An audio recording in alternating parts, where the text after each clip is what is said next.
नमस्कार student. Last lecture से हम पोलराइज़र का डिस्कस कर रहे हैं और उसी पोलराइज़र में लास्ट जो लेक्चर था अपना लेक्चर, उसमें हमने पोलराइजेशन के मेथड से इलिप्टिकल, सर्कुलर, लीनियर पोलराइजेशन के बारे में हमने स्टडी किया था। किस वेक्टर की हम स्टडी करते हैं उसका हमने स्टडी किया था और उसके बाद उनके मेथड की हमने स्टडी किया था। स्कैटरिंग के मेथड से हम पोलराइजेशन कर सकते हैं, रिफ्लेक्शन के मेथड से हम पोलराइजेशन कर सकते हैं, बाइफ्रिंजेंस के मेथड से भी हम पोलराइजेशन कर सकते हैं। उन्हीं को फर्दर आगे कंटिन्यू करते हुए एक यूज होता है जनरली जो पोलराइजर है जी, या यूँ कह लीजिए कि जब हम प्लेन पोलराइज लाइट को क्रिएट करते हैं तो समटाइम्स स्लाइटली एम्पलीट्यूड दूसरे वेक्टर का भी हमें मिलता है। जैसे इन केस अगर हम इलेक्ट्रिक वेक्टर को पोलराइज या प्लेन पोलराइज लाइट करवाते हैं तो उस कंडीशन में हमारे पास जो है स्लाइटली, या इन केस अगर मैग्नेटिक वेक्टर भी हमें मिले तो उसको हम किस फॉर्मेशन से रिमूव करेंगे, उसके लिए हम दो पोलराइजर का यूज करते हैं। एक पहला पोलराइजर होता है जिसको हम पोलराइजर ही बोलते हैं, बट जो दूसरा पोलराइजर होता है उस पोलराइजर को हम पोलराइजर नहीं, उसको हम बोलते हैं एनालाइजर। और ये जो एनालाइजर होता है, इस एनालाइजर के एंगल पे डिपेंड करता है कि आपके पास कौन सा वेक्टर कितना मिलेगा। इन केस पोलराइजर और एनालाइजर दोनों के दोनों पैरेलल फॉर्मेशन में अगर लगाए हैं, उस कंडीशन में आपके पास जो लाइट मिलेगी प्योरली प्लेन पोलराइज्ड लाइट मिलेगी। इन केस पोलराइजर और एनालाइजर एट परपेंडिकुलर डिग्री, या यूँ कह लिए एट परपेंडिकुलर आपने लगाए हैं, उस कंडीशन में आपको आगे लाइट नहीं मिलेगी।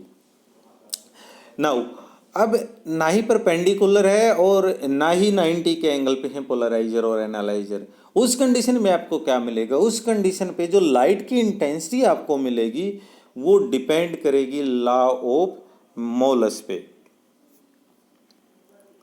और पोलराइजर एनालाइजर का जो रिलेशन होगा, जो बेस्ट डिस्क्राइब किया था, वो पिकेट फेंस एनालॉजी के बेसिस पे जनरली हम डिस्कस करते हैं। जैसे ये जो डायग्राम में दिखा है कि इन केस इस फॉर्मेशन से या वर्टिकल डायरेक्शन के मूवमेंट में आपके पास लाइट मूव होती है और पोलराइजर, ये जो है पोलराइजर है और ये जो है ये आपके पास एनालाइजर है, ये दोनों क्या है? पैरेलल फॉर्मेशन में है। तो उस कंडीशन में आपके पास प्लेन पोलराइज लाइट आपको मिलती है। और इन केस अगर आपके पास ये पोलराइजर वर्टिकल डायरेक्शन में है और ये एनालाइजर अगर आपके पास हॉरिजॉन्टल डायरेक्शन में है तो आपको आगे लाइट नहीं मिलती, या जीरो इंटेंसिटी की आपके पास लाइट आपको विजिबल होती है। Now law of moles, law of moles basically बताता है कि पोलराइजर और एनालाइजर का एंगल जो है परपेंडिकुलर भी नहीं हो और 0 डिग्री भी नहीं हो, तो उस कंडीशन में आपके पास लाइट की इंटेंसिटी कितनी मिलेगी। When a beam of completely plane polarized light is incident on analyzer, then resultant intensity of light, जिसकी इंटेंसिटी हमने कंसीडर कर ली से I, transmitted from analyzer varies directly as the square of cosine angle between the plane of transmission of analyzer and polarizer. Means I is directly proportional to cos square theta. In case अगर हम proportionality के sign को remove करते हैं तो हमारे पास एक constant आता है जिसको हमने आई नोट से दिखाया है, और ये कांस्टेंट है is the intensity of polarised light transmitted through polariser. ना ये एक और डायग्राम बना है, सेम है। यहाँ पे जो आपके कोई भी लाइट सोर्स है, उस लाइट सोर्स की ये जो है अनपोलराइज लाइट है, ये आपके पास पोलराइजर है, और यहाँ से प्लेन पोलराइज लाइट निकली है और सेम एक्सिस है, ये आपके पास एनालाइजर है। ठीक है, ये बिल्कुल पैरेलल में है दोनों के दोनों, पोलराइजर और analyser. P parallel to A, where P stand for polariser, A stand for analyser.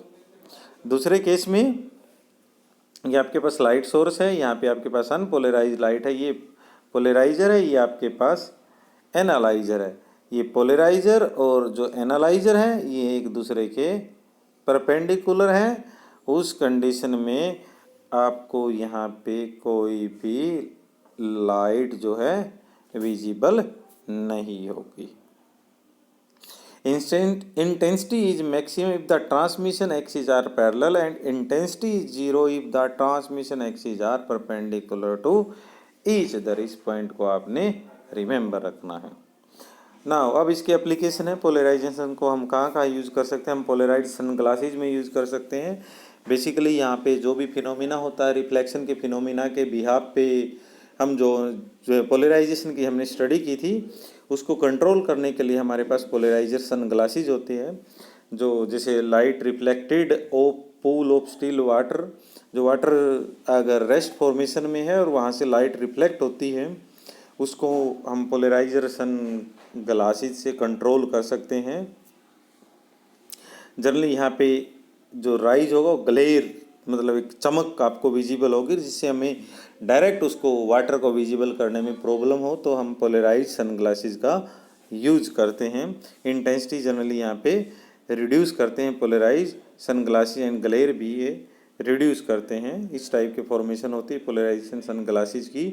और जो फिशरमैन होते हैं जनरली पोलराइजर सनग्लासेस को यूज करके फिश जो है उनकी लोकेशन को विजिबल करते हैं। सिमिलर केस इन केस अगर नाइट में ट्रैवलिंग करते हैं तो आप पोलराइजर सनग्लासेस लगा के क्या कर सकते हो, जो ग्लेयर है हेडलाइट की, गाड़ी की हेडलाइट की एज कंपेयर टू दिस, तो इस फॉर्मेशन से आप देख सकते हो। फोटोग्राफिक फिल्टर, ग्लेयर को रिड्यूस करने के लिए हम फोटोग्राफिक फिल्टर में भी क्या करते हैं, पोलराइजर या पोलराइड सनग्लासेस का यूज करते हैं। यहाँ पे ये फिल्टर लगाए हैं तो फिल्टर लगाने में दो इमेज जो हैं किस फॉर्मेशन से आपको ये जो फिश की है कंडीशन और इस फिश की कंडीशन है ये बिल्कुल क्लियर यहाँ पर विजिबल है। ना फर्दर यहाँ पे कोई एक और फोटोग्राफ दिखाया जो पोलराइजर फिल्टर लगाने के बाद वर्टिकल लगाएंगे तो कैसे विजिबल होता है और हॉरिजॉन्टल लगाते हैं तो कैसे विजिबल होगा, पोलराइजर नहीं होगा तो कैसा ये विजिबल रहेगा। लाइक यहाँ पे ये सिचुएशन देखिएगा, ये वाला पॉइंट, ठीक है। स्कैटरिंग में जो ब्लू स्काई आपको विजिबल होता है, ये तीन इमेजेस जो दिखाई हैं ये हॉरिजॉन्टल है, ये वर्टिकल है और ये आपके पास अनपोलराइज्ड लाइट है। तो इन तीनों में आप डिफरेंस चेक कर सकते हो बाइफ्रेंजेंस के बेसिस पे। बाइफ्रेंजेंस के बेसिस पे जनरली हम जो यूज करते हैं वो निकोल प्रिज्म यूज करते हैं। यहाँ पर जो निकोल प्रिज्म है ये एक बेसिक सी हमारे पास प्रॉपर्टीज शो करता है, या यूँ कह लीजिए कि जो कल एंडिंग ऑफ लेक्चर में हमने डिस्कस किया था, दो तरह की लाइट को ये रिफ्लेक्ट करता है। एक आपके पास ई रे होती है, एक आपके पास ओ रे होती है। दोनों की दोनों अनपोलराइज लाइट से हमारे पास लाइट क्रिएट होती है। ये हमारे पास अलग फर्दर न्यू डायग्राम है बाइफ्रेंजेंस क्रिस्टल के लिए। और यहाँ पे जो रेड लाइट है उसको ऑर्डिनरी लाइट शो किया गया है और डाइवर्जेंस वेव के जो ब्लू लाइट है वो आपको एक्स्ट्रा ऑर्डिनरी रे शो किया गया। सिमिलर केस ये एक और है, वो ग्रैंड फोकल प्रिज्म था, ये वॉलस्टन प्रिज्म है जो ये भी ई रे और ओ रे को शो करता है। Now concentration of sugar measure करने के लिए भी हम पोलैरीमीटर का यूज करते हैं। बेसिकली यहाँ पे जो पोलैरीमीटर होता है उसको हम बोलते हैं सचेरीमीटर। A molecular structure of sugar, these solution rotate the plane of polarization as the light passes through them. Rotation may be right handed, जिसको हम डेक्स्ट्रो रोटेटरी बोलते हैं, लेफ्ट हैंडेड को हम लेवो रोटेटरी बोलते हैं। Basically this is the practical application of polarisation. ये दो तरह के जनरली हम यूज़ करते हैं, हाफ वेव प्लेट के लिए हम यूज़ करते हैं और हम क्वार्ट्ज क्रिस्टल के बेसिस पे हम भी यूज़ करते हैं इसको। जनरली यहाँ पे जो पोलराइजर होता है इस पोलराइजर को हम दो तरीके से बना सकते हैं। एक जो तरीका होता है इसमें एक साइड हम सिंपल क्रिस्टल लगाते हैं, दूसरी साइड हम पोलराइजर क्रिस्टल लगाते हैं। इसको हम हाफ पार्ट हम चेंज करते हैं इसका, ठीक है। और यहाँ पर ये जो है ये शो किया गया है, जो plane polarise light sugar solutions के से पास होगी और नाउ एनालाइजर, और हम फिर उसको इस पार्ट से विजिबल करेंगे। ये वाला जो पार्ट होता है शुगर सॉल्यूशन, यहाँ पे प्रैक्टिकली एप्लीकेशन में इस शीशे में हम शुगर सॉल्यूशन ट्यूब होती है, उस ट्यूब के इनसाइड में हम शुगर सॉल्यूशन को डालते हैं। और इस पार्ट पे हमारे पास लाइट सोर्स होता है और यहाँ से हम इसको विजिबल करते हैं। ये वाला पार्ट जो इसके एंगल को मेजर करता है।